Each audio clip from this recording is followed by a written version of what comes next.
அல்லாஹ்வுடைய தூதர் சொன்னார்கள், பைத்துல் மக்தஸுக்குரிய போராட்டம், மஸ்ஜிதுல் அக்ஸாக்குரிய போராட்டம், அதிலே முஸ்லிம்கள் வெற்றி கொள்வார்கள். யகூதிகளோடு நீங்கள் போராடுவீர்கள். அந்த பள்ளிவாசல் எங்கள் கையில் வரும் வரைக்கும் மறுமை நாள் வராது. உலகம் அல்லாஹ்வுடைய தூதர் மறுமை நாள் என்று ஒன்று பேசினால் ஒருவர் வீட்டுக்குள்ளே இருந்து பேசக்கூடிய விஷயங்களை மறுமைக்குரிய அடையாளம் என்று சொல்ல மாட்டார். புத்தளத்திலே ஒருவர் மரணித்து விட்டால் இதுதான் அப்பா மறுமைக்குரிய அடையாளம் ரசூலுல்லாஹ் சொல்ல மாட்டார். உலகம் மீடியாக்கள் போட்டோ எடுத்து வீடியோ பண்ணி பதிவு செய்து உலகம் எங்கும் எப்பொழுதும் கதைத்துக் கொண்டே இருப்பார்களே, உலகத்துக்கு எல்லா மக்களுக்கும் புரியுமே, அந்த மாதிரியான செய்திகள் தான் மறுமைக்குரிய அடையாளம். அல்லாஹ்வுடைய நல்லடியார்களே, ரசூலுல்லாஹ் சும்மா அடையாளம் போடவில்லை. மறுமை நாள் வரும் வரும் வரும், நீங்கள் தயாராகுங்கள் என்று சொல்லவில்லை. கல்புகளை சுத்தப்படுத்தி இறைவன் பக்கம் நானும் நீங்களும் நெருங்க வேண்டுமா? எத்தனையோ ஆயிரம் வருடங்களுக்கு பிறகு வரக்கூடிய மறுமை நாளை கட்டம் கட்டமாக நெருங்குது நெருங்குது நெருங்குது என்ற மெசேஜ் நமக்கு வர வேண்டுமா? எப்படி நாம் வாழுகிற நேரத்தில் நேற்றை விட இன்றைக்கு நான் கபரை நெருங்கி விட்டேன் என்ற உணர்வு நமக்கு வருகிறதோ, இதே மாதிரி அல்லாஹ் ஜல்ல ஷானு வ தஆலா ஒவ்வொரு அடையாளத்தையும் அப்படியே உலகத்துக்கு காட்டுவான். அது எங்கேயோ ஒரு மூலையில் யாருக்கும் தெரியாமல் நடந்த ஒரு செய்தியாக இருக்கவே இருக்காது. அல்லாஹ்வுடைய நல்லடியார்களே, உலகமே பேசும். அப்படியா? அதை நீங்கள் ஹதீஸில் வந்து பார்த்தால் ரசூலுல்லாஹ் சொல்லி இருப்பார்கள், ஒரு யுகம் மலரும், அந்த யுகத்திலே இப்படி நடக்கும், அது நடக்கும் வரைக்கும் மறுமை நாள் வராது. ஒப்பிட்டு ஒப்பிட்டு ஒப்பிட்டு பார்த்து உலமாக்கள் மிக தெளிவான ஒரு முடிவுக்கு வந்து விட்டார்கள். இது கடைசி யுகமாக இருக்கக்கூடிய வாய்ப்புகள் எக்கச்சக்கமாக இருக்கிறது. ஏராளமான ஆதாரங்கள் இருக்கிறது. அல்லாஹ்வுடைய நல்லடியார்களே, சொன்னார்கள் ஃபுராத் நதி தங்கமலை வெளியாகும் என்றார்கள். வரலாறு காணாத விதத்தில் யூப்ரட்டிஸ் நதி வத்தி கொண்டிருக்கிறது. நீங்கள் பார்த்திருக்கலாம், விடிவெள்ளி பத்திரிகையில் கூட ஆர்டிகல் போட்டு வரலாறிலே இதுவரைக்கும் இது வத்தாத விதத்தில் வத்திருக்கிறது. உலகத்துடைய சேட்டலைட்டுகள் எல்லாம் அங்கே போகிறது. நிறைய அதிசயங்கள் கிட்ட கிட்ட கிட்ட நடக்கிறது என்று சொன்னால் அல்லாஹ்வுடைய நல்லடியார்களே, இந்த செய்திகளை நான் சொல்லுகிற நேரத்தில் கல்புகளில் இதை வைத்துக் கொண்டு நீங்கள் கேட்டால் மறுமை நெருங்கி விட்டதா என்ற உணர்வு எனக்கும் உங்களுக்கும் கேள்வியாக வரும். அல்லாஹ்வுடைய நல்லடியார்களே, அப்படி என்றால் நபிகள் நாயகம் ஸல்லல்லாஹு அலைஹி வஸல்லம் அவர்கள் சொன்ன செய்தியை பாருங்கள். அல்லாஹ்வுடைய தூதர் சொன்னார்கள், மறுமையினால் நெருங்குற நேரத்தில் ஒரு படையை பற்றி ரசூலுல்லாஹ் சொன்னார்கள். உலகத்திலே அரபு நாடுகளில் இந்த யுத்தங்கள் ஆரம்பிக்கப்பட்டு எல்லாம் யுத்தம் புரியுதா? ரசூலுல்லாஹ்வுடைய ஹதீஸை படி இந்த லைன் ஷாமுடைய லைன் துருக்கி, அதே மாதிரி இந்த ஷாமுடைய லைன்களில் யுத்தம் ஆரம்பிக்கப்பட்டுவிடும். யுத்தம் ஆரம்பிக்கப்பட்டால் இந்த யுத்தம் இப்பொழுது முடிந்து விட்டது என்று வைங்கள், அது மறுமை நாளைக்குரிய யுத்தம் இல்லை. சிரியாவில் ஆரம்பிக்கப்பட்ட யுத்தம் முடியாமல் மறுயுத்தம் மறுயுத்தம் மறுயுத்தம் மறுயுத்தம் என்று வந்தால் அது மறுமை நாளைக்குரிய யுத்தம். மறுமை நாள் இமாம் மஹதி வரும் வரைக்கும் அந்த யுத்தம் முடியாது. அல்லாஹ்வுடைய நல்லடியார்களே, அப்படி என்றால் எக்கச்சக்கமான ஆதாரங்கள் இருக்கிறது இந்த யுத்தம் முடியாது என்பதற்கு. நிறைய சான்றுகள் இன்ஷா அல்லாஹ் பிறகு நான் சொல்கிறேன். அந்த அளவுக்கு இடியாப்ப சிக்கல் யுத்தம் ஒன்று இங்கே நடக்கிறது. இந்த யுத்தம் என்னென்று நீங்கள் புரிந்தால்தான் அந்த விஷயத்தை நீங்கள் தெளிவாக புரிவீர்கள். அல்லாஹ்வுடைய நல்லடியார்களே, நபிகள் நாயகம் ஸல்லல்லாஹு அலைஹி வஸல்லம் அவர்கள் சொன்னார்கள், அதாவது நீதமான ஒரு படை கிழக்கு பிரதேசம் என்றார்கள். ஊருடைய பெயரை சொல்லவில்லை, நீதமான ஒரு படை வெளியாகும் என்றார்கள். அந்த படை வெளியாகினால் கிழக்கு பிரதேசம் என்றால் ஷாம் பிரதேசம். அங்கிருந்து வெளியாகினால் அவர்கள் எங்க போவார்கள்? அதாவது மக்கா மதீனா இந்த கடந்து போகிற நேரம் 3 மன்னர்களுடைய பிள்ளைகள் ஆட்சிக்காக போராடுவார்கள். 3 ராஜாமார்களுடைய பிள்ளைகள் ராஜாமார்களை வைத்து ஆட்சிக்காக போராடுவார்கள். அந்த நேரத்தில் இந்த படைக்கு பேர் என்ன? நீதமான படை. இவர்கள் காபத்துல்லாவை கைப்பற்றுவார்கள், இவர்கள் மதீனாவை பிடிப்பார்கள், இவர்கள் அந்த ஆட்சியை எல்லாம் பிடிப்பார்கள். அந்த ஆட்சியை பிடித்தால் இவருடைய படைகள் எங்கிருந்து போகும் தெரியுமா? Central point Madina Munawwara. ரசூலுல்லாஹ்வுடைய மண்ணில் இருந்துதான் உலகம் எங்கும் படைகள் அனுப்பப்படுகிற அந்த மையமாக மாற்றப்படும். அந்த படை கிழக்கு பிரதேசத்தில் வந்தால் ஒரு மனிதனை சுமந்து வந்திருந்தது அந்த படை. ஆனால் சத்தியமாக அந்த மனிதரை அந்த படை கொண்டு வந்தது அந்த படைக்கே தெரியாது. அப்படி என்றால் படையில் மெல்ல மெல்ல சேருவார்களா இருக்கும். ஒரு ஜிஹாது படை கிழக்கிலிருந்து வந்தால் திடீரென்று வராது, அந்த படைக்கு மெல்ல மெல்ல மெல்ல மெல்ல சேர்ந்து வருவார்கள். அந்த மனிதர் யார்? ஷாமில் இருந்தவர் தான் அவர். ஷாமுக்கு சொந்தக்காரர். ரசூலுல்லாஹ் சொன்னார்கள், என்னுடைய பேருக்கு அவருடைய பேர் ஒத்ததாக இருக்கும், என் தகப்பன் பேருக்கு அவருடைய தகப்பன் பேர் ஒத்ததாக இருக்கும், என் தாய் பேருக்கு அவருடைய தாய் பேர் ஒத்ததாக இருக்கும், அவருடைய மூக்கு இப்படி இருக்கும். ரசூலுல்லாஹ் மிக தெளிவான வர்ணனை செய்தார்கள். எப்படி ஒரு இறை தூதர் வருவதற்கு முன்னாடி மறு இறை தூதரை மிக தெளிவாக சொல்லுவாரோ அந்த அளவுக்கு மிக தெளிவாக மறுமை நாளைக்குரிய அடையாளமாக இமாம் மஹ்தி அலைஹிஸ்ஸலாத்து வஸலாம் அவர்களை வர்ணித்தார்கள். அவர் ஹரத்திலே தலையை குனித்துக் கொண்டிருப்பார். ஒருபோதும் நான் மஹ்தி என்று சொல்ல மாட்டார், எனக்கு பையத்து பண்ணுங்கள் என்று சொல்ல மாட்டார். அங்கே உள்ளவர்கள் அவரை கண்டுபிடிப்பார்கள். அவர்கள் அந்த ஹதீஸோடு தான் வாழ்வார்கள். அல்லாஹ்வுடைய நல்லடியார்களே, யுத்தங்கள் வாழுகிற நேரம் ஹரத்தை சுத்தி வளைத்த அந்த ஞாபகத்தோடு அங்கே உள்ள அதாவது உலமாக்கள் ஷேக்மார்கள் அந்த ஞாபகத்தோடு இருப்பார்கள். அவர்கள் கண்டுகொள்வார்கள், இவர் இமாம் மஹ்தி. எல்லோரும் பையத்து செய்ய ஆரம்பிக்கப்படுகிற நேரம், பையத்து நடக்க ஆரம்பிக்கப்படும். உலக முஸ்லிம்கள் ஒரே அணியில் திரளக்கூடிய இமாம் மஹ்தி அலைஹிஸ்ஸலாத்து வஸலாமுடைய வருகை வர ஆரம்பிக்கும். ஹரத்தில் இருந்து அந்த ஆட்சி அவர் கையிலே கொடுக்கப்பட்டிருக்கும். ஏன்? அந்த படை அந்த ஆட்சியை எடுத்து கொடுத்திருக்கிறது அவருடைய கையிலே. அவருடைய கையிலே ஆட்சி கொடுக்கப்பட்டால் மதீனாவில் இருந்து ஒரு படை போகும் என்றார்கள் ரசூலுல்லாஹ். மோஸ்ட் பவர்ஃபுல் ரசூலுல்லாஹ்வுடைய ஹதீஸை எடுத்துக்கொண்டால் ஆச்சரியமான ஒரு வார்த்தை வெளியாகிறது. இந்த படைக்கு என்ன சொன்னார்கள்? பேர் சொல்லவில்லை, நீதமான படை என்றார்கள். இதுக்கு பேர் நீதமான படை. வந்தார்களே கிழக்கில் இருந்து, அது நீதமான படை. ஆனா அடுத்த படை என்ன? வந்த படையிலே இமாம் மஹ்தி இருக்கிறார். அவர் ஆட்சி அமைத்ததுக்கு பிறகு இன்னொரு படை ரசூலுல்லாஹ் சொன்னார்கள். மதீனாவில் இருந்து ட்ரூப்ஸ் படைகள் அனுப்பப்படுகிற நேரம் ஒரு படை அனுப்பப்படும் துருக்கிக்காக, டர்க்கிக்கு அனுப்பப்படும், இஸ்தான்புலுக்கு. ஏனென்றால் கிறிஸ்தவர்கள் அதை பிடித்துக் கொண்டு அங்கே நிறைய பிரச்சனை நடக்க ஆரம்பிக்கும். அந்த நேரத்தில் இந்த படை மதீனாவில் இருந்து அங்கே போகும். அந்த படைக்கு ரசூலுல்லாஹ் வைத்த பேர் என்ன தெரியுமா? உலகத்திலே பலசாலியான படை அதுதான். அமெரிக்காவர்களுக்கு எவனுக்கு கிட்ட வர முடியாது, கிட்ட வர முடியாது. ஆனால் அந்த படையிலும் பிழை செய்தவர்கள் இருக்கிறார்கள். ரசூலுல்லாஹ் சொன்னார்கள், அந்த படை அப்படியே போகும். எங்கே? இஸ்தான்புல், துருக்கியுடைய தலைநகரம், இன்றைக்கு யுத்தம் ஆரம்பிக்கப்பட்ட பிரதேசம். அங்கே போகும். அல்லாஹ்வுடைய நல்லடியார்களே, அங்கே போனால் அங்கே உள்ள கிறிஸ்தவர்கள் கேட்பார்கள், நீங்களே என்னப்பா வந்தீர்கள்? உங்களுக்கு எங்களுக்கு என்ன பிரச்சனை? நாங்க ஊர் மக்களோட பார்த்துக் கொள்வோம். இல்லை, எங்களுடைய சகோதரர்கள், அவருடைய பிரச்சனையில் நாங்கள் தலை போடுவோம் என்று சொல்லுவார்கள். அந்த யுத்தம் ரசூல் ஸல்லல்லாஹு அலைஹி சொன்னார்கள், கடைசி வார், ஃபைனல் வார். தஜ்ஜால் வெளிவருவதற்கு முன்னாடி உள்ள ஃபைனல் வார். துருக்கியுடைய இஸ்தான்புலை கைப்பற்றும் வரைக்கும் மறுமை நாள் வராது. முஸ்லிம்கள் போய் அந்த இஸ்தான்புலை ரோமர்களுடைய கையில இருந்து கைப்பற்றுவார்கள். அந்த யுத்தத்திலே 3 கூட்டமாக மதீனாவிலிருந்து போன படை ரசூலுல்லாஹ் பிரித்தார்கள். அதிலே ஒரு கூட்டம் புறமுதுகிட்டு ஓடுவார்கள். அல்லாஹ் ஒருபோதும் அவர்களை மன்னிக்க மாட்டான். ஜிஹாது களத்திலே வந்து அவர்கள் ஓடின ஓட்டத்துக்கு அல்லாஹ் மன்னிக்க மாட்டான். அடுத்த கூட்டம் ஷஹீதாக்கப்படுவார்கள். அல்லாஹ் ஜல்ல ஷானு வ தஆலா அவர்களை மன்னித்து அரவணைத்துக் கொள்வான் என்றார்கள் ரசூலுல்லாஹி ஸல்லல்லாஹு அலைஹி வஸல்லம். 3வது கூட்டம் அந்த யுத்தத்தை வெற்றி கொள்வார்கள். அல்லாஹ் இதற்கு பிறகு அவர்களுக்கு சோதனையே கொடுக்க மாட்டான் என்றார்கள் ரசூலுல்லாஹ். அல்லாஹ் அவர்களுக்கு சோதனையே கொடுக்க மாட்டான். ஷைத்தான் வெளியே வருவான் என்றார்கள் ரசூலுல்லாஹ். கத்துவான், தஜ்ஜால் வந்து விட்டான், தஜ்ஜால் வந்து விட்டான். இதுதான் அந்த ஹதீஸுடைய முக்கியமான வார்த்தை. எது தெரியுமா? அந்த படையில உள்ள மனிதர்கள் யார்? அவர்கள் யார்? அவர்கள் எந்த ஊர் மக்கள்? ரசூலுல்லாஹ்வுடைய வாயிலிருந்து வெளியே வந்தது. ஷைத்தான் வந்து கத்துவான், தஜ்ஜால் வெளியே வந்து விட்டான். அந்த சிரியா மக்கள், ரசூலுல்லாஹ் சொன்னார்கள், அந்த சிரியா மக்கள் தன்னுடைய மனைவி மக்களை காப்பாற்றுவதற்காக வேண்டி, தஜ்ஜாலிடம் இருந்து காப்பாற்றுவதற்காக ஓடி போவார்கள் வீட்டுக்கு என்றார்கள் ரசூலுல்லாஹ். அப்படி என்றால் ஃபைனல் வாருடைய ஜிஹாது படை சிரிய தேசத்து மக்கள். அல்லாஹ்வுடைய நல்லடியார்களே, ஷாமை பற்றி எக்கச்சக்கமான செய்திகளை நீங்கள் படித்து பார்க்கலாம். அந்த மண் பரக்கத்து செய்யப்பட்ட மண்ணிலே முக்கியமான உணர்வு படைத்த ஜிஹாதுக்கு குதிக்கக்கூடிய ஏராளமான உணர்வு படைத்தவர்கள் அங்கே இருக்கிறார்கள். அவருடைய வீடுகளுக்கு ஓடி போவார்கள். ஆனால் வல்லாஹி தஜ்ஜால் வரவில்லை என்றார்கள் ரசூலுல்லாஹ். ஷைத்தான் பொய்யை சொன்னான். வீட்டுக்கு போய் உட்காருவார்கள். தன்னுடைய மனைவி மக்களோடு கதைக்கிற நேரம் தஜ்ஜால் உண்மையாகவே வெளியே வந்து விடுவான். திமிஷ்க், சிரியாவுடைய டெமஸ்கஸ், அதிலே உள்ள கிழக்கு பிரதேசத்துள்ள வெள்ளை மினாரா, இந்த யுத்தத்திலே அதுவும் ஒரு பகுதி உடைக்கப்பட்டிருக்கிறது. அதிலே தான் ஈசா அலைஹிஸ்ஸலாம் இறங்குவார்கள் என்று சந்தேகப்படுகிறது. அல்லாஹு ஆலம், அல்லாஹ் ரப்புல் ஆலமீன் மிக அறிந்தவன். ஆனால் ரசூலுல்லாஹ் சொன்னார்கள், சிரியாவுடைய டெமஸ்கஸுடைய பஸ்ராவுடைய வெள்ளை மினாராவிலே தான் அவர் இறங்குவார் சுபஹுடைய நேரத்திலே.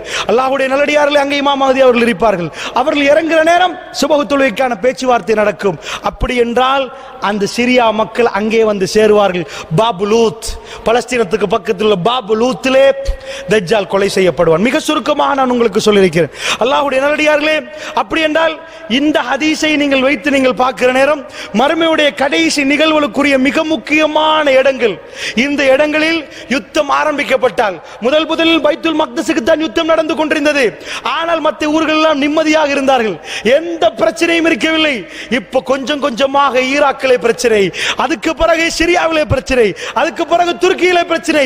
ரசூலுல்லாஹ் சொன்ன எந்த நாடும் விடப்படாமல் உலகம் அந்த அத்தனை பேரும் அந்த நாடுகளை பார்க்கிற அளவுக்கு இந்த பிரச்சனை வந்தால் இந்த பிரச்சனையுடைய முடிவு என்ன? அல்லாஹ்வுடைய நல்லடியார்களே, இந்த பிரச்சனையுடைய முடிவு என்ன?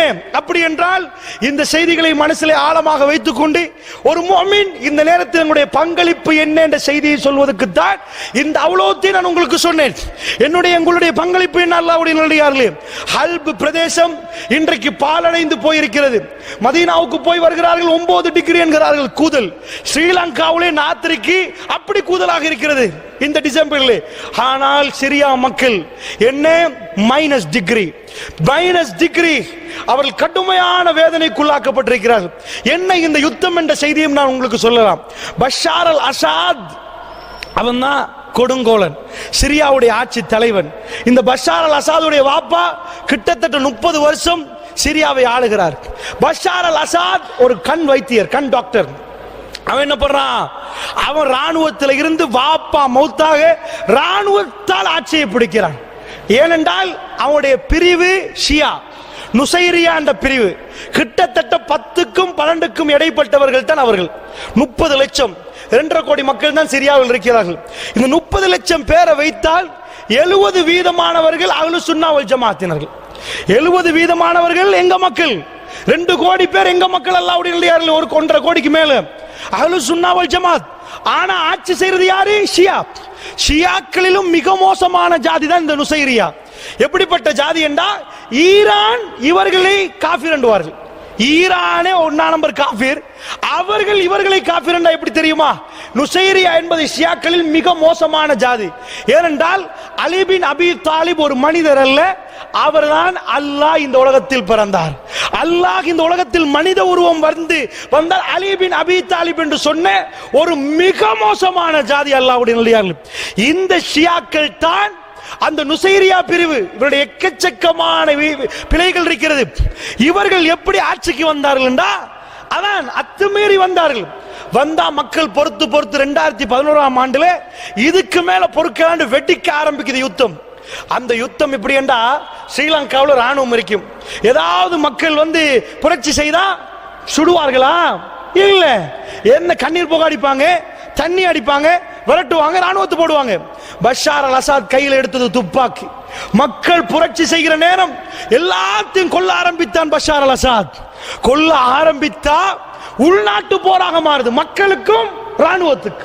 அது எந்த அளவுக்கு முத்துதென்றால், துருக்கி கை போடுகிறது கொஞ்சமாக. இப்படியே சண்டை முத்துற நேரம் ரஷ்யா தலை மேலாக வருகிறது, ஈரான் கீழால வருகிறது. படை கீழ் தரை மார்க்கமாக ஈரான், மேலான ரஷ்யா. குண்டு போட்டு அழித்து சாம்பலாக்குது அஹ்லுஸ் சுன்னா வல் ஜமாத். ஹல்ப் என்ற பிரதேசம் வரலாறு மிக முக்கியமா சொல்லுது. அங்கே ஷியாக்கள் வாழ்ந்த சரித்திரமே இல்லை. அல்லாஹ்வுடைய நல்லடியார்களே, நாங்கள் எல்லாம் இருக்கிற மண்ணுக்கு ஷியாக்கள் வந்து அவங்களுடைய நிம்மதி பறிக்கப்படும். அல்லாஹ்வுடைய நல்லடியார்களே, இந்த உலகத்தில் ஆக மோசமான ஜாதிகள் ஷியாக்கள், ஹவாரிஜ்கள். இவர்கள் எல்லோரும் இந்த யுத்தத்தில் ஒன்று சேர்ந்திருக்கிறார்கள். ஹவாரிஜ்கள் அவர்களை இனம் கண்டு கொள்வது மிக கஷ்டம். ஏன்? அவர்களை ரசூலுல்லாஹ் சொன்னார்கள், அவர்கள் பார்ப்பதற்கு நீங்கள் என்னப்பான்னு நினைக்கிற அளவுக்கு அவர்கள் ஓதுவார்கள். அவர்கள் தொழுதால் உங்கள் தொழுகை என்னென்று நினைப்பீர்கள், அவர்கள் நோன்பு பிடித்தால் உங்கள் நோன்பு என்னென்னு நினைப்பீர்கள். அவர்கள் எப்படிப்பட்டவர்கள் தெரியுமா? ஹவாரிஜுடைய பண்பை ரசூலுல்லாஹ் சொன்னார்கள். அவர்கள் எப்படி கண்டுகொள்வீர்கள் தெரியுமா? முஸ்லிம்களை கொல்லுவார்கள், முஸ்லிம்களுக்கு எதிராக நிற்பார்கள், அவர்கள் முஸ்லிம்களை கொல்லுவார்கள். அவர்கள் மட்டும் அந்த யுகம் மலர்ந்து நான் இருந்தால் ஆதி சமுதாயத்தை அல்லாஹ் எப்படி அழித்தான் அப்படி அழிப்பேன் என்றார்கள் ரசூலுல்லாஹ். கண்ட இடத்தில் கொள்ளுங்கள் என்றார்கள் ஹவாரிஜ். இந்த உம்மத்தில் மிக மோசமான ஜாதி அந்த ஹவாரிஜ்கள், ஷியாக்கள். அல்லாஹ்வுடைய நல்லடியார்களே, அவர்கள் எங்கெங்கெல்லாம் பூந்தார்களோ இன்றைக்கு ஹல்புடைய அஹ்லுஸ் சுன்னா வல் ஜமாத்தை கொண்டு குவிக்கக்கூடியவர்கள் வேற யாரும் இல்லை, இந்த ஷியாக்கள். கீழால வந்து ஈரானிகள் வந்து இங்கே கொள்கிறார்கள். அல்லாஹ்வுடைய நல்லடியார்களே, எங்க நாட்டிலையும் ஷியாக்களை பத்தி பேசுறாங்க. சுப்ஹானல்லாஹ், என்ன மதிப்பு கொடுத்து பேசுறார்கள். இமாம் குமைனி காரி துப்ப இமாம் குமேனி அவன். அல்லாஹ்வுடைய நல்லடியார்களே, இஸ்லாமிய ஈரானிய சாம்ராஜ்யம் குடியரசு என்று பேசுகிறார்கள். அல்லாஹ் பாதுகாக்க வேண்டும். இந்த உம்மத்தின் மிக பெரும் முசீபத்துக்காரர்கள். ரசூல் ஸல்லல்லாஹு அலைஹி வஸல்லம் நஜ்தை பார்த்து சொன்னால் ஃபித்னாவுடைய மண் என்றார்கள். அந்த ஃபித்னாக்குரிய மண் குழப்பவாதிகள். உங்களுக்கு தெரியும் அல்லாஹ்வுடைய நல்லடியார்களே, நம்ம நாட்டிலும் 200க்கு மேற்பட்டவர்களை ஈரானுக்கு அனுப்பி ஸ்காலர்ஷிப் கொடுக்கப்பட்டு மூளை செலவு செய்யப்பட்டு உலமாக்கு என்ற பெயரில் ஸ்ரீலங்காவுக்கு வரவழைத்திருக்கிறார்கள். உங்களுக்கு தெரியும் கதுருல பகுதியிலே, அதாவது புலனறுவையிலே கதுருல பகுதியிலே, அதாவது ஷியாக்களுடைய மதரசா நடக்கிறது. ஓட்டமாவடியிலே ஷியாக்களுடைய மதரசா, ஆண் பெண் மதரசாக்கள் மூளை செலவு செய்யப்பட்டு ஷியாக்கள் உருவாக்கப்பட்டால், அவர்கள் உருவாக்கப்பட்டால் அஹ்லுஸ் சுன்னா வல் ஜமாத்தை கொல்லுவார்கள். ஏனென்றால் அவருடைய வழிமுறை என்ன? அஹ்லுஸ் சுன்னா வல் ஜமாத்துக்கு வாழக்கூடாது, வாழ இடம் கொடுக்க, அவர்களை கொல்ல வேண்டும். கொல்வது நன்மை. அல்லாஹ்வுடைய நல்லடியார்களே, இந்த ஷியாக்கள் எங்கே எல்லாம் நுழைந்தார்களோ அங்கே எல்லாம் இந்த பிரச்சனை உருவானது. பஷார் அல் அசாத், அவனை பற்றி நீங்கள் மிச்சமாய் பண்ண வேண்டாம். இது நான் கடைசியாக பார்த்த வீடியோவை சொல்கிறேன். கிறிஸ்துமஸ் 25 டிசம்பர் 25க்கு அப்லோட் பண்ணியிருந்தார்கள். 25 கிறிஸ்துமஸுக்கு பிறகு என்ன, ஒரு ஆலயத்துக்கு போனால் அங்கு எல்லாரும் கருப்பு உடுத்திருக்கிறார்கள். அபாயா, தலையிலே ஜில்பாப் இஸ்காப் மாதிரி உடுத்திருக்கிறார்கள். என்ன எனக்கு சந்தேகம் வந்தது என்றால், பஷார் அல் அசாத் உள்ளே போற நேரம் கை கொடுத்து கன்னத்தை மோந்து கொள்கிறார். முஸ்லிம் பெண்கள் அப்படி கொடுக்க மாட்டார்களே, முழுக்க மறைக்கப்பட்டிருக்கிறது.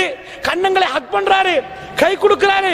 முஸ்லிம் பெண்கள் அப்படி கொடுக்க மாட்டார்கள் என்று பார்த்தால், பஷார் அல் அசாதுக்கு பக்கத்தில் ஒரு வெள்ளக்காரி, தலையிலும் ஒன்றுமில்லை, களத்திலும் ஒன்றுமில்லை, மார்பிளையும் ஒன்றுமில்லை, ஒன்றுமே இல்லை, அசல் வெள்ளக்காரி. அல்லாஹ்வுடைய நல்லடியார்களே, யார் அது? அஸ்மா அல் அசாத் தன்னுடைய மனைவி. அந்த மனைவி நீங்கள் பார்த்தீர்கள், வல்லாஹி சொல்கிறேன், வெள்ளக்காரி தோப்பால். அரபு நாடுகளில் ஆளக்கூடிய ஜனாதிபதியுடைய மனைவியா இது? கம்யூனிஸ்ட் வாதத்தை கொண்டு வந்து சிரியா மக்களுக்கு வைத்து அடக்குமுறை செய்கிறான். இஸ்லாம் அங்கே இல்லை. அல்லாஹ்வுடைய நல்லடியார்களே, இதற்குத்தான் அஹ்லுஸ் சுன்னா வல் ஜமாத்தினர் கிளம்பி இந்த போராட்டத்தை உண்டாக்கினார்கள். இதை நன்றாக நீங்கள் புரிந்து கொள்ள வேண்டும் என்பதற்கு சொல்கிறேன். நீங்கள் அவனை அடக்க வேண்டும் என்றால் இந்த அவனுடைய மனைவி யார் என்று பார்த்தால் உங்களுக்கு புரியும். அவர் வெளிநாட்டில் படித்து வந்த அஸ்மா அல் அசாத், இஸ்லாத்தின் சாயலே இருக்காது. நீங்கள் பார்த்திருப்பீர்கள், இது டொனால்ட் ட்ரம்புடைய மனைவியாண்டு. அந்த அளவுக்கு மோசமாக இருக்கும். அல்லாஹ்வுடைய நல்லடியார்களே, என்ன தெரியுமா? கிறிஸ்துமஸ் கொண்டாடுகிறார்கள். அந்த முழுக்க மறைத்தவர்கள் யார்? எல்லாம் கிறிஸ்டியன்.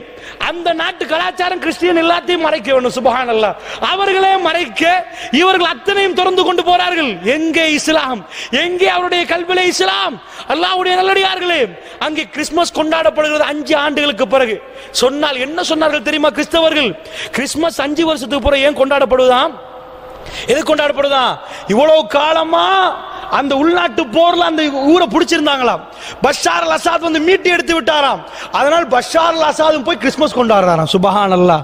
எங்களுடைய உறவுகள் பாதிக்கப்படுகிற நேரம் இதுதான் அந்த நாட்டுடைய கொடுங்கோடைய முடிவு. அல்லாஹ்வுடைய நல்லடியார்களே, அப்படி என்றால் நான் கேட்கிறேன் உங்களுக்கு, இதைவிட விரிவாக உங்களுக்கு சிரியாவுடைய யுத்தத்தை சொல்ல வேண்டிய தேவையில்லை. என்னால் இன்னொரு 10 நிமிடத்துக்குள் நான் அத்தனையும் சொல்லி முடிக்க வேண்டும். அல்லாஹ்வுடைய நல்லடியார்கள் நன்றாக புரிந்து கொள்ளுங்கள். சிரியாவுடைய வாரை பற்றி நீங்கள் தேடினால் எக்கச்சக்கமாக கிடைக்கும். நான் சுருக்கமான அறிக்கை சொல்கிறேன். ஐநாவுடைய அறிக்கை, விக்கிபீடியாவுடைய அறிக்கை, எங்களுடைய முஸ்லிம் சமூகத்துக்கு அறிக்கை எடுப்பதற்கு அப்படி ஒரு மீடியா இல்லை. அல்லாஹ்வுடைய நல்லடியார்களே, 40 லட்சம் பேர்கள் அகதியாக்கப்பட்டிருக்கிறார்கள்.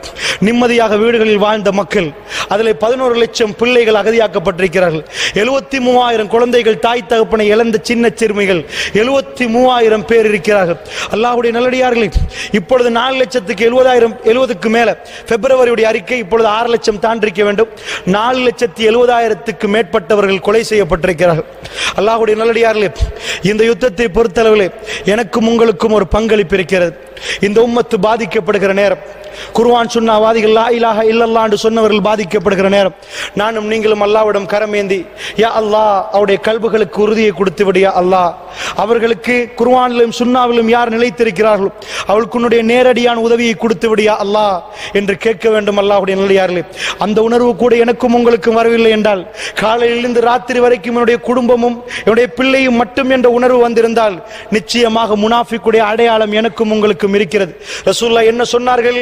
இந்த உம்மத் பாதிக்கப்படுகிற நேரம் அது சம்பந்தமாக உங்களுடைய கல்பு போராடவில்லை என்று சொன்னால் மாத்தா அலா ஷுஅபத்தி மினன் நிஃபாக், நிஃபாக்குடைய முனாஃபிக்குடைய தன்மையோடு அவர் மரணித்து விட்டார் என்று சொன்னார்களே. அல்லாஹ்வுடைய நல்லடியார்களை நீங்கள் பார்த்திருப்பீர்கள், முழு உலகமே பார்த்தது, உலகமே அழிந்தது. வெளிநாடுகளில் மேற்கத்திய நாடுகளில் பேப்பர்ல ஹெட்லைனாக வந்த செய்தி என்ன, நிறைய வீடியோக்கள் ஜூம் பண்ணி காட்டினார்கள். கையிலே தூக்கினால் இந்த அளவு குழந்தை, ஒரு 4 வயசு இருக்கும், அந்த குழந்தையுடைய சைஸ் 3 வயசு சரி இருக்கும். அல்லாஹ்வுடைய நல்லடியார்களே, கடற்கரையில் முகம் குப்புற பிறண்டு அலை வந்து அடித்து போகிற நேரம் குழந்தையுடைய தலை நலைந்து போகுது, முகம் குப்புற குழந்தை பிறண்டிருக்கிறது. ஜனாசா, அந்த புள்ள மௌத்தாக இருக்கிறது. அந்த புள்ளையுடைய உம்மா கடலில் மௌத்தாகிட்டாங்க, வாப்பா மௌத்தாகிட்டாங்க. சின்ன சிறுமி கடற்கரை ஓரமாக மரணிக்கப்பட்டது முழு உலகமே பார்த்தது. சிரியாவில் இப்படிப்பட்ட அவல நிலையா? அந்த குழந்தைகள் ஆங்காங்கே கொலை செய்யப்பட்டிருக்கிறார்கள், சின்ன சிறுமிகள். அந்த ஜனாசாவை தூக்கி கொண்டு போகிற நேரம் வயிறு பத்துகிறது. இந்த அளவுக்கு கொடுங்கோலான மிக மோசமான தன்னுடைய ஆட்சிக்காக இவ்வளவு மோசமான யுத்தத்தை நடத்துவார்களா? அந்த பஷார் அல் அசாதுக்கு எதிராக அல்லாஹ்விடம் கையேந்த வேண்டாமா? அல்லாஹ்வுடைய நல்லடியார்களே, எங்களுடைய மக்கள் ஐரோப்பாவுக்கு போய் அதுக்கு அடுத்ததாக உள்ள கிறிஸ்தவ நாடுகளுக்கு போய் நீங்கள் எல்லாம் பார்த்திருப்பீர்கள். மிக பிரபலியமாக வந்த ஒரு வீடியோ, ஒரு உம்மா கை குழந்தையை தோளிலே வைத்துக் கொண்டிருக்கிறாள். பாப்பா வந்து ரயில்வே ட்ரக்கிலே அப்படியே தள்ளுறார். புள்ளை தன்னுடைய மனைவியையும் புள்ளையோடு அவரும் வந்து அப்படியே பிறழுகிறார். எதுக்கு தெரியுமா? கெஞ்சி சொல்கிறார்கள், எங்களுடைய நாட்டுக்கு எங்களை அனுப்ப வேண்டாம், இருக்கின்றா இந்த ட்ரக்ல இருந்து ட்ரெயின் வரட்டும், நம்ம செத்து போயிருவோம். எங்க நாட்டுக்கு எங்களை அனுப்ப வேண்டாம், சிரியாவுக்கு எங்களை அனுப்ப வேண்டாம், எங்களை கொல்லுகிறார்கள், உங்களால் முடியும் என்றால் பொறுப்பெடுத்துக் கொள்ளுங்கள் என்று கிறிஸ்தவர்கள்ட்ட போய் மண்டியிடுற அளவுக்கு இந்த உம்மத்தின் அவல நிலை இருக்கிறது என்றால், இந்த வேலையை செய்த பஷார் அல் அசாதை அல்லாஹ் விட மாட்டான். எங்களுடைய பங்களிப்பு என்ன? அல்லாஹ்வுடைய நல்லடியார்களே, முஸ்லிம் உம்மாவிலே ஒரு ரசூல் ஸல்லல்லாஹு அலைஹி வஸல்லம் என்ன சொன்னார்கள்? முஸ்லிம்கள் ஒரு உடம்பை போன்று, ஒரு உறுப்பிலே பாதிப்பு வந்தால் முழு உடம்பும் எப்படி வலிக்குமோ அப்படி எங்களுக்கு வலிக்கிறதா? அல்லாஹ்வுடைய நல்லடியார்களே, ரசூலுல்லாஹ் என்ன ஹதீஸ் சொன்னார்கள்? அல்லாஹும்ம பாரிக் லனா ஃபீ ஷாமினா, எங்களுடைய ஷாம் யா அல்லாஹ், எங்களுடைய ஷாம் என்று ரசூலுல்லாஹ்வுடைய வாயால் எங்களுடைய ஷாம் என்று வந்தால் அது ரசூலுல்லாஹ்வுக்கு மட்டுமா எங்களுடைய ஷாம்? எங்களுக்கு எங்களுடைய ஷாம் இல்லையா? எங்களுடைய ஷாமில் இந்த பாதிப்பு நடந்தால் ஒரு ஜனாசாவை நீங்கள் பார்த்திருப்பீர்கள், எல்லோரும் பார்த்த செய்திகள். அப்படியே ஒரு ஜனாசாவுடைய கன்னத்திலே வாப்பா கன்னத்தை வைத்து, சின்ன ஒரு பிள்ளை ஜனாசாவுடைய கன்னத்திலே கன்னத்தை வைத்துக் கொண்டு அப்படியே கட்டி பிடித்துக் கொண்டிருக்கிறார். அவங்களுடைய வழக்கம், அந்த நேரத்தில் ஜனாசா மீட்பு படை பிள்ளையை தாருங்கள் என்று கேட்கிற நேரம் கொஞ்ச நேரம் அவகாசம் கேட்டார். கொஞ்ச நேரம் தாருங்கள். அவர் எவ்வளவு ஊட்டி இருப்பார், அவர் எவ்வளவு தலையை தடாவிருப்பார், எவ்வளவு பேசியிருப்பார். திடீரென்று நடந்த யுத்தத்தில் தன்னுடைய பிள்ளையை பறிகொடுத்து ஜனாசா மீட்பு படை அடக்க வேண்டும் என்று கேட்கிற நேரம் கொஞ்ச நேரம் என்று கேட்டாரு. அல்லாஹ் ரப்புல் ஆலமீன் எனக்கும் உங்களுக்கும் இந்த சோதனையை தரக்கூடாது. அல்லாஹ்வுடைய நல்லடியார்களே, ஏன் தெரியுமா? ரசூல் ஸல்லல்லாஹு அலைஹி வஸல்லம் சொன்னார்கள், மறுமை நாள் நெருங்குற நேரம் முஸ்லிம் எங்க இருந்தாலும் இந்த பாதிப்பு வரும். அல்லாஹ்வுடைய நல்லடியார்களே, நீங்கள் முஸ்லிமா, நீங்கள் லா இலாஹா இல்லல்லாஹ் சொன்னீர்களா, உங்களுக்கும் எனக்கும் பரிசோதனை நடக்கும். அல்லாஹ் என்னையும் உங்களையும் பாதுகாக்க வேண்டும். எப்படி உதாரணம் எடுத்தார்கள்? பசித்த நாய்கள், வெறி பிடித்த நாய்கள் சாப்பாடை கண்டால் எப்படி பாயுமோ அப்படி முஸ்லிம்களை கண்டால் பாய்வார்கள். யார சொல்லல்லா, அந்த நேரத்திலே நாங்கள் கொஞ்சமா அதிகமா யார சொல்லல்லா, பத்ரிலே மாறி இல்லை. அல்லாஹ்வுடைய நல்லடியார்களே, பத்ரிலே 300, 1000, அஹ்ஸாபிலே 3000, 10,000. ரசூலுல்லாஹ்வுடைய வாய் என்ன சொன்னது தெரியுமா? அப்பொழுதெல்லாம் கொஞ்சம் அதிகம் அவர்கள். ரசூலுல்லாஹ் சொன்னார்கள், நாங்கள் அதிகமாக இருப்போம், வெள்ளத்தில் அடிபட்டு போகிற சருகுகள் போன்றிருப்போம். இதைவிட தெளிவான உதாரணம் தேவையில்லை. ஒரு முஸ்லிமை நீங்கள் பார்க்கலாம், இவ்வளவு பாதிப்புகள். இவள் இன்னும் படத்தை விடவில்லை. அல்லாஹ்வுடைய நல்லடியார்களே, இவள் இன்னும் கூத்தி விடவில்லை. எங்கேயோ ஒரு நடிகருடைய பின்னாடி இன்னும் போகிறார்கள். முஸ்லிம் உம்மா பாதிக்கப்படுகிற நேரம் ஒரு தொழுகையில் கண்ணீர் வடித்து, என்னுடைய உறவு யா அல்லாஹ், என்னுடைய உறவு யா அல்லாஹ் என்று கேட்பதற்கு எங்களால் முடியவில்லை என்றால் நாங்கள் முனாஃபிக்கா முஸ்லிமா? அல்லாஹ்வுடைய நல்லடியார்களே, உடைய கல்புகளில் அதில் இடம் இல்லை என்றால் இந்த உம்மத் எங்கெல்லாம் இருக்கிறதோ அங்கெல்லாம் வெறி பிடித்த நாய்கள் மாதிரி பாயும் வரைக்கும் மறுமை நாள் வராது. அல்லாஹ்வுடைய நல்லடியார்களே, அப்படி என்றால் அந்த பெரும் சோதனை எங்கள் மீது திருப்பினால் அல்லாஹ் எங்களை பாதுகாக்க வேண்டும். அல்லாஹ் எங்களை பாதுகாக்க வேண்டும். அல்லாஹ்வுடைய நல்லடியார், நீங்கள் பார்த்திருப்பீர்கள், ரோஹிங்கியா முஸ்லிம்கள், அர்கான் முஸ்லிம்கள், அவர்கள் அர்காண்டால் தனி நாடு பர்மாவுடைய, அதில் இருந்து நாயிஃப் என்று ஒரு ஆறு இருக்கிறது. அந்த ஆறை கடந்தால் பங்களாதேஷ். அல்லாஹ்வுடைய நல்லடியார்களே, ஆறை கடந்தால் பங்களாதேஷ், ஆறு வழியாக வந்துடலாம். வந்தால் என்ன சொன்னார்கள்? கொல்லுகிறார்கள். வீட்டை தட்டி வெளியே எடுத்து சுட்டார்கள். எங்களை ஓட ஓட சுட்டார்கள். உலகத்தில் யாரும் பேசவில்லை. இன்னொரு நாடுக்கு ஒரு பிரச்சனை என்றால் சேட்டலைட் வேணுமா, அது வேணுமா, இது வேணுமா, எல்லாம் பேசுவார்கள். முஸ்லிமுக்கு சண்டை நடந்தால் எங்களுக்கு உள்ளே போக முடியாது, பெரிய பிரச்சனை, அதை அனுப்ப முடியாது. சுப்ஹானல்லாஹ், எல்லாரும் சேர்ந்து நடிக்கிறார்கள், எல்லாரும் சேர்ந்து நாடகம் ஆடுகிறார்கள். ரசூலுல்லாஹ் சொன்னார்களே, அது பொய்யாக கூடாது. அல்லாஹ்வுடைய நல்லடியார்களே, வெறி பிடித்த நாய்கள் எப்படி பசித்த சாப்பாடுக்கு பாயுமோ, எல்லா வெறியர்களும் எங்களை மீது சாயிறார்கள், எங்கள் மீது டெரரிஸ்ட் என்கிறார்கள், எங்கள் மீது பாயிறார்கள். ஏன்? லா இலாஹா இல்லல்லாஹ் முஹம்மதுர் ரசூலுல்லாஹ். கடைசி நேரம் அல்லாஹ் ரப்புல் ஆலமீன் சோதிப்பான். அல்லாஹ்வுடைய நல்லடியார்களே, அந்த மாதிரி அதிகமான முஸ்லிம்கள் இருந்தாலும் எல்லா நாடுகளும் மிக தெளிவாக, அந்த ஹதீஸுக்கு உதாரணம், எல்லா நாடுகளும் கதவை பூட்டி கொண்டது, எடுக்க இயலாது என்று. பர்மாவுடைய முஸ்லிம்கள் நீங்கள் பார்த்திருப்பீர்கள், அதை எல்லோரும் பார்த்தார்கள். அதை சோர் பார்சலை பங்களாதேஷில் இருந்து கொடுத்ததை பார்த்தீர்களா? குழந்தைகள் அழுகுது, தேம்பி தேம்பி அழுகுது, எல்லோரும் கையில வைத்து பசிக்குது, சாப்பிட்டு இருக்கவில்லை, பாஞ்சு வந்திருக்கிறார்கள் போட்டிலே, ஊடை விட்டு விட்டு, வாசலை விட்டு விட்டு, எல்லாத்தையும் திறந்து விட்டு. அவர்கள் வந்தால் பங்களாதேஷ் சொல்லுது, உள்ளே எடுக்க முடியாது, திரும்பி உங்க நாடுக்கு போங்க. அதுல ஒரு ராணுவ வீரர் எல்லாருக்கும் சாப்பாடு கொடுக்கிறேன்னு போக்கஸ் பண்ணி காட்டினார்கள் வீடியோவில். அவருடைய கண்ணால் கண்ணீர் ஓடுகிறது. என்னால் குழந்தைகள் அழுகிற நேரம் அவருடைய பிள்ளை அவருக்கு ஞாபகம் வந்திருக்கலாம். அவருடைய கண்ணால் ஓடுது. கவர்மெண்ட் உத்தரவு, உள்ளே எடுக்க முடியாது சொல்றாரு. அல்லாஹ் உங்களுக்கு உதவி செய்வான், போங்க, அல்லாஹ் உங்களுக்கு உதவி செய்வான் என்று பார்சலை கொடுக்கிறார். அவருடைய உணர்வு, கல்பு வெளியாகிறது, கண்ணால் ஓடிக்கொண்டிருக்கிறது. ஒரு முஸ்லிமுக்கு இன்னொரு முஸ்லிமுக்கு உதவி செய்ய முடியாத ஒரு காலம், ஒரு முஸ்லிமுக்கு இன்னொரு முஸ்லிம் உதவி செய்ய முடியாத காலம். நாயிஃப் அதே ஆறிலே அவர்கள் மறுபடி போட்டிலே ஏற்றப்பட்டதை நீங்கள் எல்லோரும் பார்த்திருப்பீர்கள். உலகமே இந்த செய்தியை பார்த்தது. ஒவ்வொரு சோறு பார்சலை கொடுத்து விட்டு, ஒரு சாப்பாடு பார்சலை கொடுத்து விட்டு, போட்டில் ஏலா ஏலா சொல்ல சொல்ல எங்களை கொண்டு விடுவார்கள், எங்களால் போக முடியாது.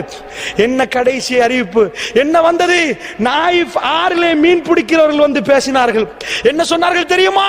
நாங்கள் நிறைய ஜனாசாக்களை கண்டோம், பிள்ளைகளும் உம்மா வாப்பா என்று எல்லோரையும் கண்டோம். அந்த ஆறிலே ஜனாசாக்கள் சிதறி அடிக்கப்பட்டிருந்தது, அவர்கள் மௌத்தாகி விட்டார்கள் என்று பேசினார்களே. அல்லாஹ்வுடைய நல்லடியார்களே, இந்த முஸ்லிம் உம்மாவுடைய நிலைமையை கொஞ்சம் நீங்கள் பாருங்கள். அல்லாஹ்வுடைய நல்லடியார்களே, ஏன் நான் உங்களுக்கு சொல்கிறேன் தெரியும்? எங்களிடம் ஒத்துமை இல்லை. அதாவது உறுதி இருந்தால் தான் வெள்ளம் வருகிற நேரம் தாக்கு பிடிப்போம். ரசூலுல்லாஹ் என்ன சொன்னார்கள்?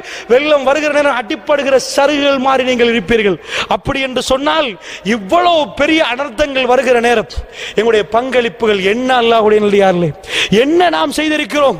உங்களுக்கு தெரியும், எக்கச்சக்கமான விஷயங்கள் பலஸ்தீனிலே, எல்லா நாடுகள், எல்லா ஊர்களிலும் நிறைய நடக்கிறது என்றால், ஸ்ரீலங்காவில் இருந்து கொண்டு எனக்கும் உங்களுக்கும் என்னுடைய உறவுகளுக்காக ஒரு விடயம் செய்யலாம். யா ரப்பே, இந்த இரவில் இருந்து கொண்டு சொல்லலாம், யா ரப்பே, அந்த சோதனை எங்கள் பக்கம் திருப்பி விடாது.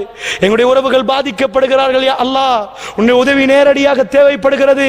குர்ஆனிலும் சுன்னாவிலும் உறுதியாக வாழ்ந்த மக்களை நீ அவருடைய கல்புகளை ஸ்திரப்படுத்தி அவர்களுக்கு உதவி செய்து விடு. யா அல்லாஹ், 73,000 குழந்தைகள் தேம்பி தேம்பி அழுகிறது. உம்மா மௌத்தாகி விட்டார்கள், வாப்பா மௌத்தாகி விட்டார்கள். அல்லாஹ் ஜல்ல ஷானுஹு வ தஆலா உங்களுடைய குழந்தைகளுக்கு அந்த நிலைமை உருவாக்கி இருக்கிறான். அல்லாஹ்வுடைய நல்லடியார்களே, எங்களுடைய உறவுகள் பாதிக்கப்படுகிற நேரம் அந்த குழந்தைகள் எங்களுடைய குழந்தைகள் மாறி பார்க்க வேண்டும். இதுதான் உம்மாவுடைய ஒத்துமை. அல்லாஹ்வுடைய நல்லடியார்களே, முஸ்லிம் உலகத்துடைய ஒத்துமை என்றால் என்ன? ரசூலுல்லாஹ் எதை உருவாக்கினார்கள்? சஹாபாக்களிடம் எதை கொடுத்து கொண்டு போனார்கள்? அவர்கள் அழுதால் எங்களுக்கு அழுகை வர வேண்டும். அல்லாஹ்வுடைய நல்லடியார்களே, கூதல் நடுங்குகிறார்கள், அவர்களுக்கு போவதற்கு இடமில்லை. பலஸ்தீனத்தில் இருந்து அகதிகளாக வரக்கூடியவர்கள் எருமூக் என்று சொல்லி, ஸ்ரீலங்காவில் மெனிக் ஃபார்ம் என்று சொல்லி எப்படி ஒரு இருந்ததோ அதே மாதிரி எருமூக் என்று சொல்லி ஒரு இடத்திலே தான் எல்லோரையும் கொண்டு வந்து சேர்த்தார்கள் சிரியாவிலே, பலஸ்தீனத்தில் இருந்து. ஆனால் பலஸ்தீனத்தில் இருந்து வந்த அகதிகள் சிரியாவுக்கு வந்தால் சிரியாவிலேயும் உள்ள அகதிகள் எங்கே போவது? அல்லாஹ்வுடைய நல்லடியார்களே, அங்கே உள்ளவர்கள் கொஞ்ச நெஞ்சமாக இங்கே வந்து சேர்ந்தார்கள், இங்கே உள்ளவர்கள் அகதியாக்கப்பட்டிருக்கிறார்கள். எங்கே போவது? அல்லாஹ்வுடைய நல்லடியார்களே, இது ஜஸீரத்துல் அரபில் கடைசியாக வீசக்கூடிய காத்து. இவர்கள் எங்கே போவது? இவர்கள் சுத்தி சுத்தி சுத்தி அதுக்குள் தான் போராட்டம் நடத்துவார்கள். நான் சொன்னேனே உங்களுக்கு, இடியாப்ப சிக்கல் என்று. இந்த போராட்டம் முடியாமல் தொடரும் என்று என்னுடைய கல்பு சொல்கிறது. ஏனென்றால் மிக பிரம்மாண்டமான இடியாப்ப சிக்கல் இதுக்குள் இருக்கிறது. ஏன்? சிரியாவுடைய படையை சொல்கிறேன். அதாவது பஷார் அல் அசாத் அவனுடைய ராணுவத்தை அனுப்புறான், ரஷ்யா உதவி செய்கிறது, அங்கால் ஈரான் உதவி செய்கிறது. இந்த பக்கத்தில் மக்களுக்காக இருக்கிறது துருக்கி, ISIS, அடுத்தபடி அல் கைதா, இப்பொழுது சவுதி உட்பட சில நாடுகள் வரப்போகிறது. அல்லாஹ்வுடைய நல்லடியார்களே, அஹ்லு சுன்னா வல் ஜமாத் பக்கம் இருக்கக்கூடிய ஜபஹத்து நுஸ்ரா, இந்த மாதிரி படைகள் இருக்கிறது. இந்த படைகள் எல்லோரும் நல்லவர்களா? இங்கதான் பிரச்சனை. அல்லாஹ்வுடைய நல்லடியார்களே, அஹ்லு சுன்னா வல் ஜமாத்துக்கு இன்றைக்கு பாதிப்பு நடக்கிற நேரம் இங்கே இருந்து அடிக்கிற எல்லாரும் நல்லவர்கள் இல்லை. அப்படி என்றால் யுத்தம் முடிய அவர்களுக்கு அடிக்க வேண்டியிருக்கிறது. உங்களுக்கு புரிகிறதா? நாங்கள் சண்டை பிடிக்கிறோம் என்று வைங்கள், இன்னொரு கூட்டத்துக்கு எதிராக சண்டை பிடிக்கிறோம், பிடிக்கிற நேரம் யஹூதியும் சேர்த்துக் கொள்கிறோம், நசாராவை சேர்த்துக் கொள்கிறோம், அவர்களுக்கு அடிப்பதற்காக வேண்டி அடித்து முடிந்த பிறகு நாங்கள்லாம் ஒரு ஆட்கள் அல்லாஹ்வுடைய நல்லடியார்களே, யஹூதி வேறு நசாராக்கள் வேறு. அல்லாஹ்வுடைய நல்லடியார்கள் ISIS யார்? அவர்களை பற்றி தெளிவான படம் இன்றைக்கு உலகத்தில் இல்லை. இன்றைக்கு ஒரு அப்டேட்டை பார்த்தேன் நான். என்ன வந்து எங்களை இப்படித்தான் செய்தார்கள் என்று, பொய்யா உண்மையா அல்லாஹு ஆலம். எங்களை இந்த மாதிரி கொடுமைப்படுத்தினார், விபச்சாரத்தில் இது பண்ணினார், நான் பல தடவை பாதிக்கப்பட்டேன் ஒரு பெண் சொல்கிறார். ISIS யார்? அமெரிக்கா எப்படி இந்த காயை நகர்த்துகிறது? ஏன் இது மறுமை நாளுக்குரிய அடையாளமாக இருக்கக்கூடாது? ஏன் நான் இதை சொல்கிறேன் தெரியுமா? அல்லாஹ்வுடைய தூதர் ஸல்லல்லாஹு அலைஹி வஸல்லம் சொன்ன செய்திகள் எல்லாம் அடுக்கி பார்க்கிற நேரம் ரோமர்கள் கடைசியாக வருவார்களா இல்லையா? ஈராக் யுத்தம் நடக்கிற நேரம் எல்லாமே எப்பொழுதுமே இன்டர்னல் வாரை உண்டாக்குவான் அமெரிக்கா.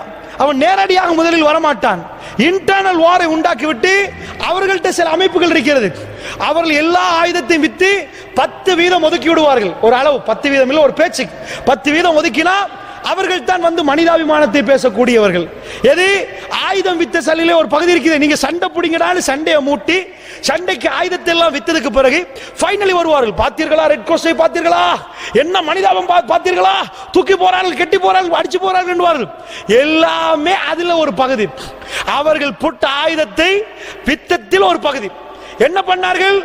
ஆப்கானிஸ்தான் வார் அடித்தார்கள், தலைபாண்டார்கள், அல் கைதாண்டார்கள், எல்லாம் என்ன நடந்தது?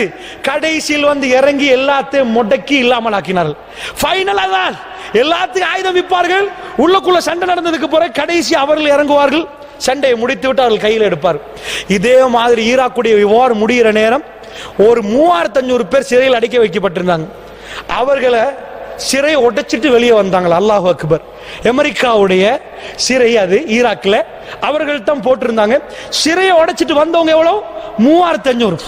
வந்தா சிறையை உடைச்சாலே பெரிய ஸ்டோர். என்ன ஸ்டோர்?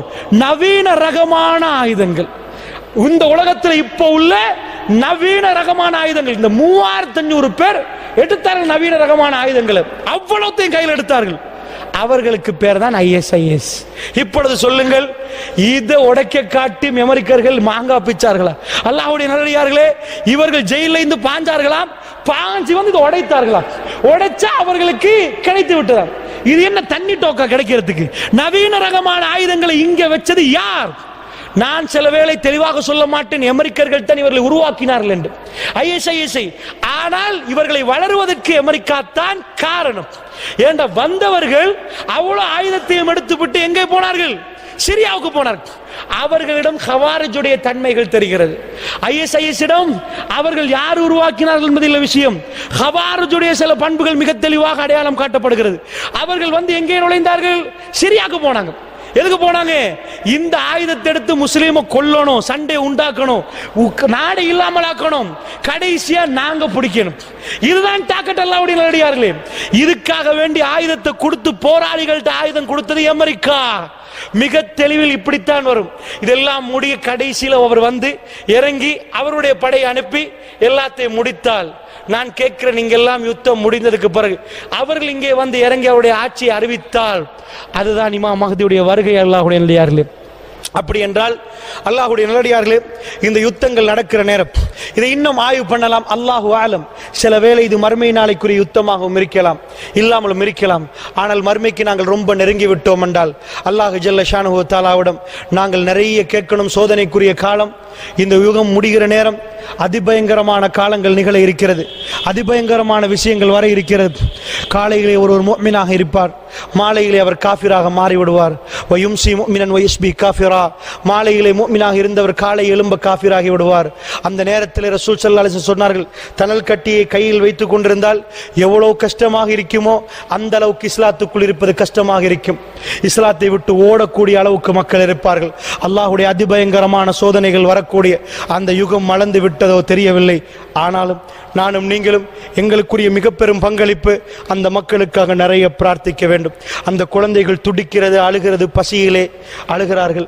அந்த பிள்ளைகளுக்காக அல்லாஹ்விடம் அதிகமான ரிஸ்களை, பரக்கத்தை அவர்கள் அவர்களுக்காக கேட்க வேண்டும். அல்லாஹ்வுடைய நல்லடியார்களே, அப்படி என்றால் இந்த உலகத்தில் நடக்கக்கூடிய இந்த யுத்தங்கள் எங்களுடைய கல்வியில் ஒரு பகுதியாக இருக்க வேண்டும்.